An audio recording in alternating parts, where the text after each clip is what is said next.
सभी को यथा योग्य नमस्ते। मैं आचार्य सूर्य प्रकाश शास्त्री, विषय व्याकरण हिंदी संस्कृत।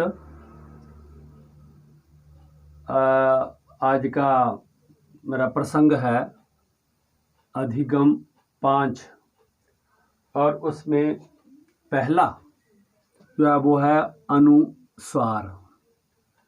प्रश्न ये उत्पन्न होता है कि अनुस्वार किसे कहते हैं। देखिए, सबसे पहले भाग में मैंने बताया था कि वर्ण किसे कहते हैं, फिर वर्ण के 2 भाग हैं, स्वर व्यंजन। अब यहाँ अनुस्वार जो है इसकी परिभाषा स्वर वर्ण से होगी। नंबर 1, स्वर वर्ण के छोटे अंग की मात्रा को अनुस्वार कहते हैं। जैसे अंगूर, लंगूर, संसार आदि। क्योंकि जब हमने छोटे अंग की मात्रा को लेकर के जब हमने शब्द बनाया तो उसके ऊपर छोटे अंग की मात्रा लगाई, तो इस प्रकार से अंगूर, लंगूर, संसार आदि शब्द बने।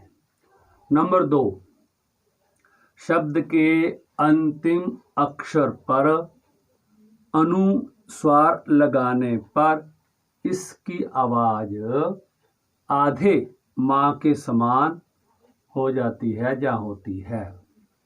जैसे एवं, सायं आदि। क्योंकि एव शब्द था, साय शब्द था, वा के ऊपर अनुस्वार लगा दिया तो एवं बन गया। और साय शब्द था, उसके ऊपर अनुस्वार लगा दिया, अनुस्वार, तो सायं शब्द बन गया। इस प्रकार से और भी कई शब्द बनते हैं। तो ये पहला अनुस्वार था हमारा अधिगम का पहला जो नंबर 1 है, अनुस्वार। अब नंबर 2, विसर्ग। तो विसर्ग का चिन्ह मैंने यहाँ लगाया है, 2 बिंदियां जो होती हैं। कहा कि विसर्ग किसे कहते हैं। इसकी परिभाषा भी इसी प्रकार से है। नंबर 1, स्वर वर्ण के बड़े अंग की मात्रा को विसर्ग कहते हैं। जैसे है अतः, प्रातः, पुनः आदि। अत शब्द है, प्रातः शब्द है, पुनः शब्द है, परंतु अंतिम शब्द के अंतिम अक्षर के बाद हमने विसर्ग लगा दिया, तो इसलिए बन गया अतः, प्रातः, पुनः आदि। इस प्रकार से बना। नंबर 2, इसकी आवाज आधे हा के समान होती है। जैसे राम शब्द हिंदी का है, संस्कृत का बनाने के लिए पीछे विसर्ग लगा दी तो रामः, राकेशः आदि। तो इस प्रकार से ये विसर्ग के बारे में आपको बताया है। अधिगम 5 का अगला भाग है हलंत। ये तीसरा नंबर है, हलंत। तो हलंत के बारे में जब हम पढ़ते हैं तो पता लगता है कि जो व्यंजन हैं वे स्वरों की सहायता से उच्चारित होते हैं।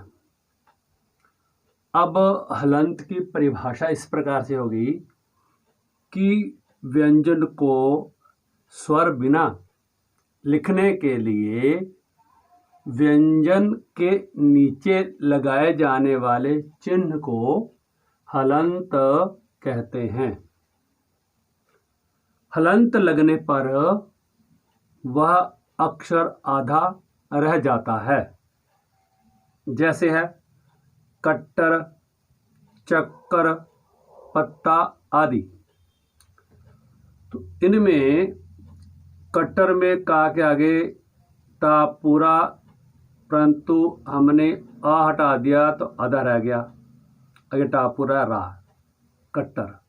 ऐसे चक्कर में चा के आगे का पूरा है यहाँ, परंतु आ हटा दिया तो आधा रह गया, और फिर का पूरा तरा, चक्कर।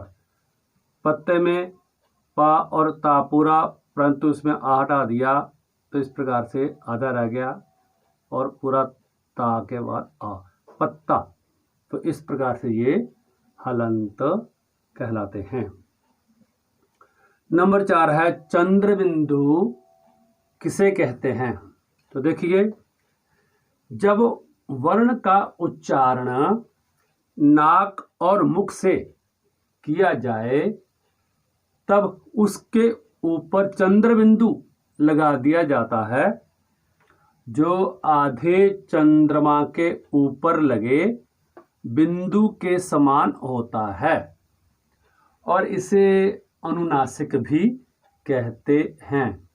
जैसे है गांव, पाव, चांद, गांधी आदि। इस प्रकार से ये अधिगम हमारे 4 हुए। अगला अधिगम है नंबर 5 में है सवर्ण। तो सवर्ण किसे कहते हैं, तो इसकी परिभाषा इस प्रकार से है, जिन वर्णों के स्थान और प्रयत्न मिलते हुए होते हैं उन वर्णों को सवर्ण कहा जाता है, और ये वर्ण परस्पर सवर्णी कहे जाते हैं। जैसे है छोटा आ प्लस छोटा आ तो बराबर है बड़ा आ, तो ये इधर भी आ है इधर भी आ है, तो ये सवर्णी कहला जाते हैं। इनके प्रयत्न भी स्थान भी मिलते जुलते हैं। इसी प्रकार से छोटी ई प्लस छोटी ई तो बराबर है बड़ी ई, तो ये ई और ई ये दोनों परस्पर सवर्णी कहे जाते हैं। इसी प्रकार से छोटा ऊ प्लस छोटा ऊ तो ये बड़ा ऊ बना, तो ये भी इसी प्रकार से जो सवर्णी कहे जाते हैं। तो इस प्रकार से ये सवर्ण हमारा अधिगम का 5वां भाग है। इस प्रकार से अधिगम जो 5 मैंने बताए हैं, उम्मीद है कि आपकी समझ में आ गया होगा और आप इससे लाभ अवश्य उठाने का कष्ट करेंगे। इति ओम शम।